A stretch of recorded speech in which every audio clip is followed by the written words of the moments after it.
This is the Growth Enablement Madness Podcast. And here's your host, Jim Ward. Hi, this is Jim Ward. I'm CEO of BrainSell, and welcome to the Growth Enablement Madness Podcast, because we are mad about growing companies, and we're mad about scaling companies, and we don't mean mad because we're angry. We mean that we want to get folks going. We want them to grow their businesses. We want to apply technologies wherever we can that allow them to scale. So today we have a guest with us. But first, let me introduce my sidekicks. I've got our Vice President of Marketing, Sarah Reed, who's my trusty sidekick. Hi, Sarah. Hey, Jim. How are you today, Sarah? I'm great. Sun's out, so I'm happy. Okay, good. Well, that's what we're going to call you in this podcast. You're happy. And then we also have our podcast producer extraordinaire, Brian Anderson. Hi, Brian. Hey, Jim. How you doing today? You're not happy. I haven't had enough coffee. Yeah. All right. I want to introduce our guest today, who is Gianna Scorsone. Do I say it right? You got it. That's pretty darn close. I want to bring the Italian sound, like mozzarella, Well, pappardelle. Pappardelle, very good. Yeah, it's a hard N, so it's Gianna. Gianna. There you go. Scorsone. Scorsone. And Gianna, well, you're with Aircall. I sure am. Tell us a little bit about your position and role at Aircall. What do you do? I am General Manager of North America. So essentially that beautiful revenue target that gets attached to a territory is within my wheelhouse. So all of the teams that focus on the customer journey, everything from lead gen, partnerships, integration, the master agent channel, all the way through the AEs, onboarding, and of course, customer success. So you cover it all. Cover it all. You're leading the charge. Yeah. For better or worse, we'll see. Well, I think it's for better. I think so too. Yeah.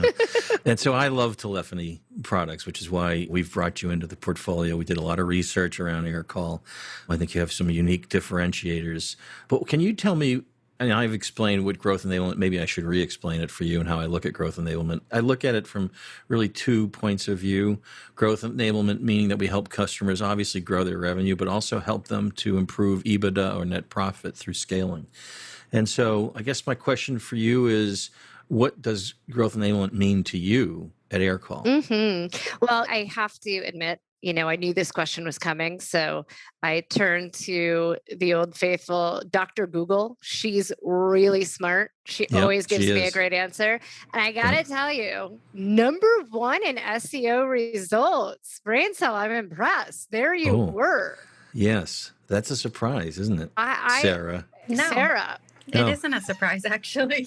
No, that's awesome. And that's Brian. He's our podcast producer, but also moonlights as our content marketing manager in his spare time. It was pretty cool. So there you were. And I got to read a little bit more about your definition.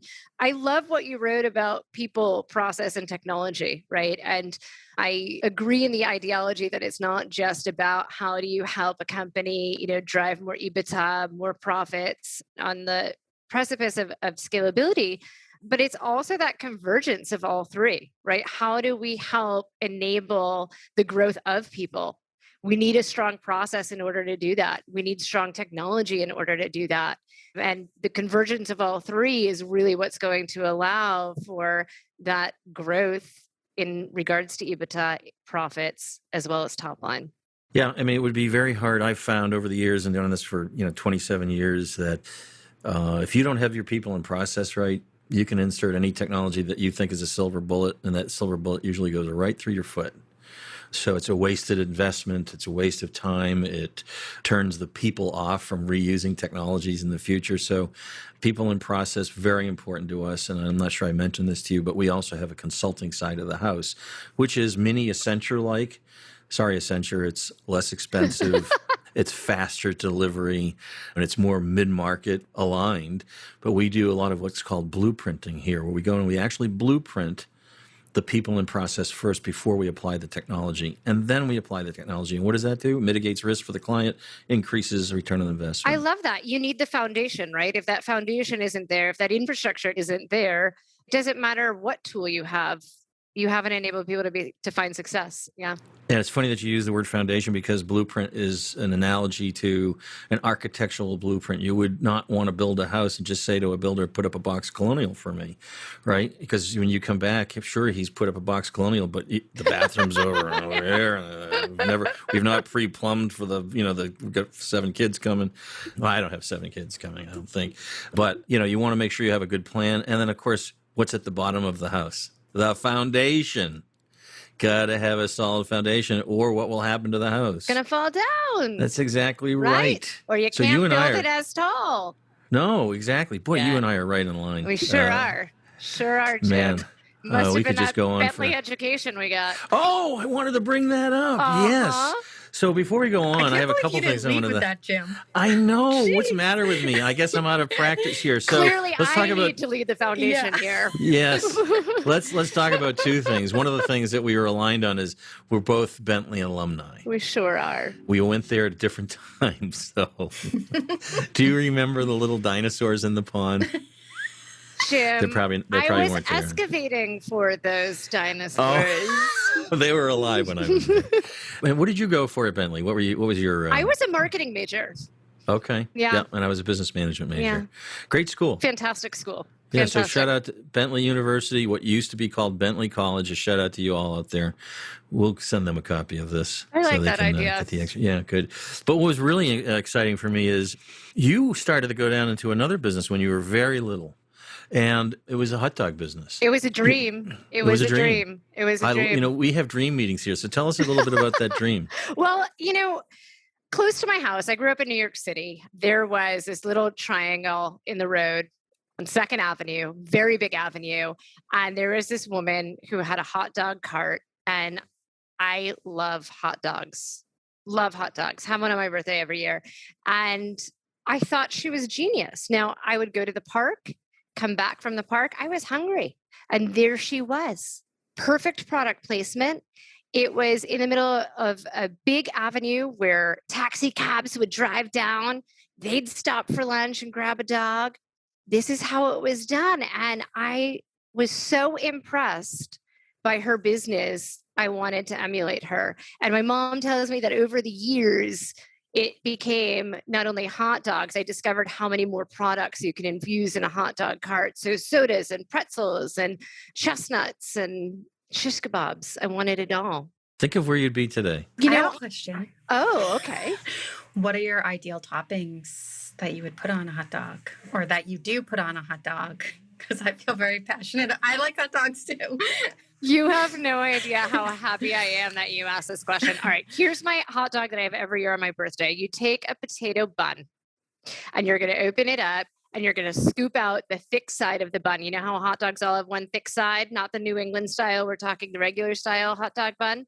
Okay, so we're going to scoop out one side. You're going to take a slice of pretty crappy American cheese, the kind that you take out of the plastic. You fold it in half to break it. The best kind. The best kind. And you're going to put it down on the bun because it's going to serve as a barrier to the moisture and it locks in flavor. Okay? And it melts a little bit too, doesn't it? Exactly. You're going to take some baked beans and put them in that beautiful scooped out section. Okay. You're going to put a little bit of ketchup down. You put your hot dog down, a little bit of mustard. We're then going to go with sauerkraut, a little bit of corn relish, and then sauteed onions. And you have got the most delicious hot dog you could possibly imagine. That beats that's all the time we have today. Toppings. Yeah. Well, thanks for coming to the podcast. We really appreciate it, Gianna. All right. So that was a great question. All of those were right in line with me again. So Bentley, hot dogs, good. So back to talking a little bit about Aircall. Can you tell me, how does Aircall approach the growth goals of its clients? Do you have some thoughts around that? Yeah. Firstly, these conversations need to happen early and often, right? When we sit down and do a demo, we want to understand what the growth targets are, how a customer might expect to grow, and really what they're looking for to align from day one.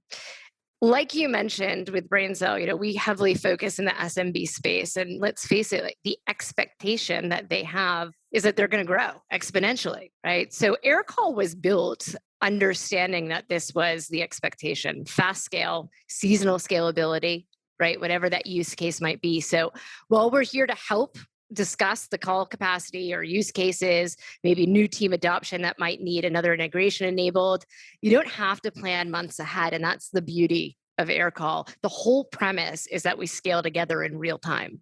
Okay. And so flexibility for scale. The other thing that I found amazing, and maybe I'm not averse enough, was you've got a fixed price. It's not a usage cost. Yeah, that's right. It's easy, right? It's predictable. It's easier for budgeting. So we're easy. How many times have I talked to an SMB style, small, medium-sized business, and when they hear there's a consumption cost, and I know that's a big, tends to be a trend, is consumption costs for data, et cetera. But for an SMB to be able to say, I don't know what I'm going to consume. In this case, they get a fixed price for their phone service per user. Isn't that right? It's exactly right. We wanted to create a model that's predictable, that can fit within the SMB budget, understanding that a lot is still getting figured out. There's seasonality that comes with a lot of it, where that seasonality can be detrimental to one's growth because of the added costs involved as well. And we wanted to help mitigate that. And that's really where these conversations came into play that I mentioned of early and often, to make sure that we're always aligned with understanding the needs of our customers and how to best evolve with them. Have you seen the technology fuel the growth of employees and then in turn the business? Have you seen that? Have you been able to create a metric around it? Absolutely. Look, information is power, right? It's what's at our fingertips, really help our clients create stronger experiences, deeper relationships with their customers. I was thinking about this idea of what technology is bringing to the modern day marketplace today. And I don't know, I just thought of this cool concept. And if we think about it, right, we've got a tool like Aircall, which is great. And it's even greater with integrations. And if, you think about implementing it with a CRM or a help desk, and all of a sudden you get to push and pull all of this information, right? So let's say I order a mattress and I want to check up on my mattress order. I call up. Modern day consumer expects that company to know who you are, what you ordered, and potentially why you're calling before even having to go through the whole spiel, right? If I get transferred to someone else, I don't want to have to go through that again. I expect them to know it. So there's all of this history, all of this data that's expected. And I started thinking about it. I'm like, gosh, that's really emulating that small town general store of years past. How cool is that? That now modern day consumers are expecting that same personalized experience, not having to wait a long time to get touched, getting that priority because they're frequent customers, and having all of that know-how, all of that order history right there. I just thought that was so neat. And so how does that translate into empowering our reps, right? As you mentioned, and our customers' reps, they're able to have more informed conversations. They're able to think critically because they have all of this data at their fingertips, right? We've got a coaching component, call whispering. I think it's so neat, right? A manager can hop on and help coach in real time or post if that's more comfortable, to really help elevate the skill and the approachability from the reps. So you mean that they're able to whisper in the person's ear? That's so cool. And so they're coaching. Maybe I should do that with Sarah's calls.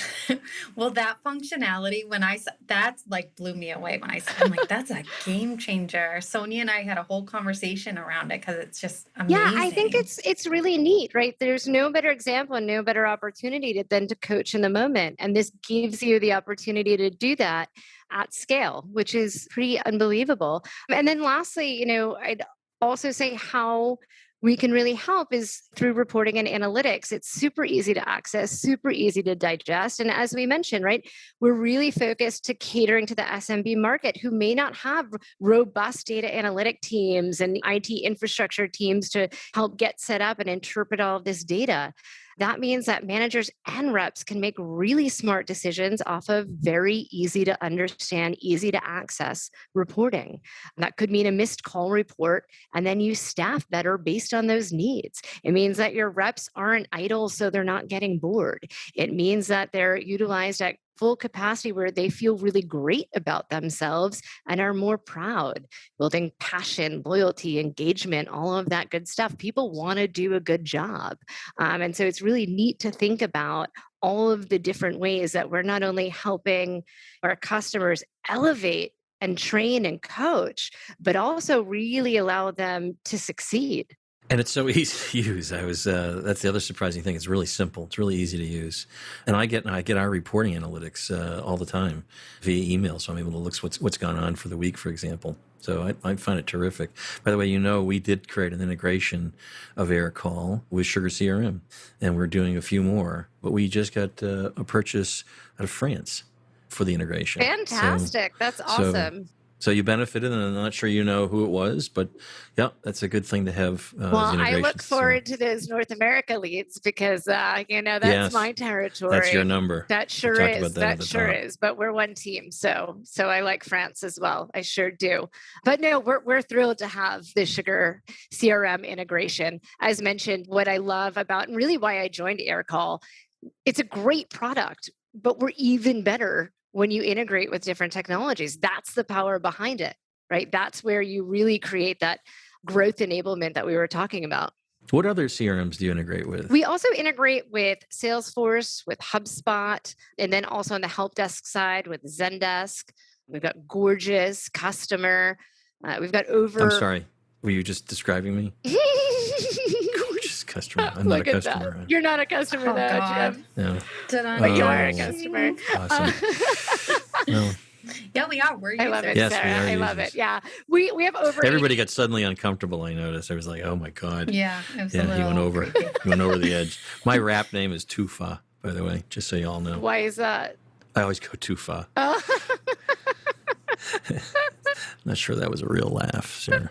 No, it actually is. Okay. Anyways, on to just remember that's my rap name. It's on my sneakers too. Nice. Yeah. What were we saying? We were the talking different about integrations. and Yes. the power do. of Aircall. Yes, and we're partners with many of those with the customers tech that you stack. mentioned, many of those vendors that you mentioned, because they're all good products.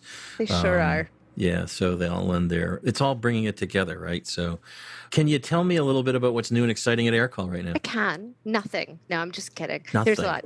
Nothing. Okay. I'm just kidding.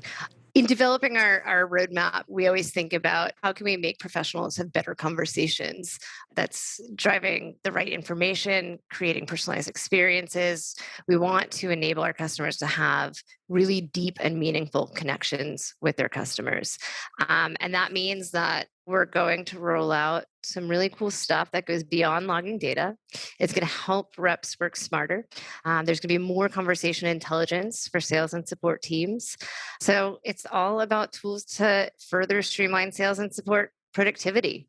And as you mentioned, really strong integrations. We anticipate most growth and impact from the channel and from the partner marketplace. And so we're heavily focused on our integration strategy. Will it ever become an outbound calling capability without human intervention? I'm just going to ask the question. If no is no, it's okay. The answer is I don't know. Okay. I could see that, by the way. And are you using any form of artificial intelligence at this time within the product? No, don't know.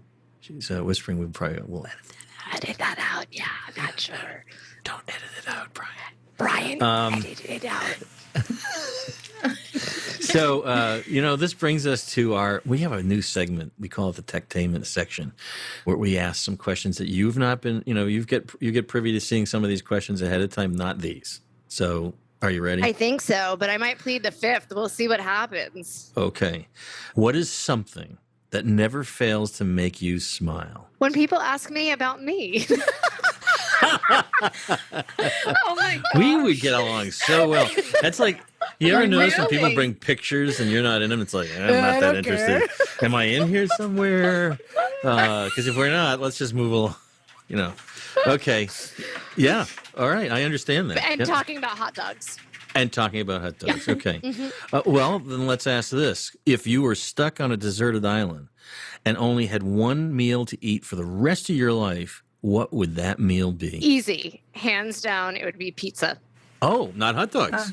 No, you too would've- rich. I can't Too do rich. too rich. I mean, come on, a hot dog for breakfast, that's a little much. But pizza, on the other hand, is delicious in the morning. It's delicious hot. It's delicious cold. Well, it does Different have toppings. that. Yeah. You could do a sweet pizza as well as a sort of dessert.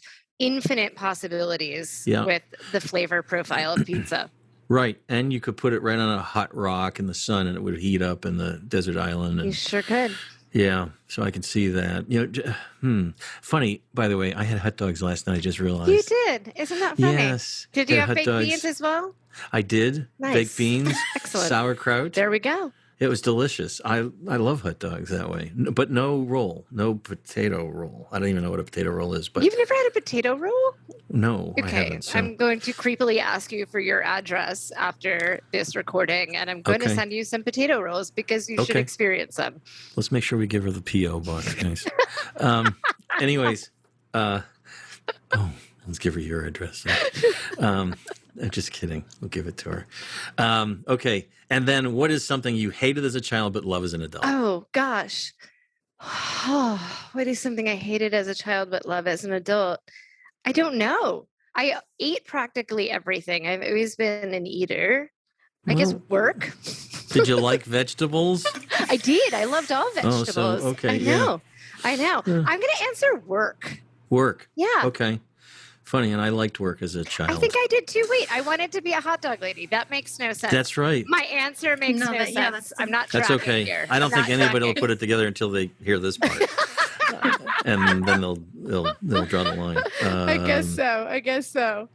So this is where we're coming up against our time, and I want to be respectful of your time, Gianna Scorsone. There you go. You got it. Scorsone. Jim Ward. As we said earlier, Irish potato.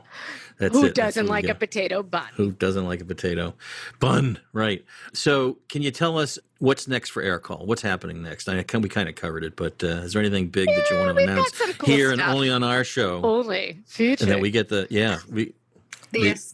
we get the exclusive release of what's happening in The Aircall. exclusive. Come on. Well, Come on. okay. I can say single sign-on, so better security on Oh, that single front. sign-on. Single Okay. sign-on. We've Yep. been in beta mode for SMS. We're going to go with a full rollout. Is this first ever being told now to the public? Sure. Okay. Yes is Yeah. the right answer. SMS, yeah. And Nobody knows when you recorded this. Sarah, this is why you're in marketing. And new analytics. Oh, and new analytics. Give me one of the analytics. Do you know one of them that you're coming out with? I can't say. Okay. Yeah. Well, that seems like it's really secretive. It's secretive. Well, listen, Gianna, this has been awesome to have you on our podcast, Growth Enablement Madness, because we're mad about what? We are mad about growth enablement. That's right. And when you Google us, you Google what? Growth Enablement? Yeah. Dr. Google put in growth enablement. There you We're are. there. Number one. Awesome. This is our marketing team right here. They're awesome, right? I've got a great team. So I want to thank you very much for joining this episode. By the way, folks who are listening, you can get our podcast, Growth Enablement Madness, wherever podcasts are found, everywhere. Spotify, Apple Podcasts, everything. It's all out there. So please subscribe. I want to thank today Gianna Scorsone. I don't know why I want to always use the Italian dialect, but I want to thank you for joining us today. Thank you. Great having you here. I want to thank my team, our Vice President of Marketing, Sarah Reed. Thank you. I want to thank Brian Anderson, our production extraordinaire podcast and content manager. I want to also thank Sam Ward for the music intro and outro. I want to thank, I'm going to always get their name wrong, who does it. So Devenio, are they Devenio Productions? Podcast. They do all the back work for us. So they're awesome. Who am I forgetting, guys? Anybody? Because I need help as I get older. You can see that. Yeah. But anyways, great to have you. Thank you for joining us. Thank you.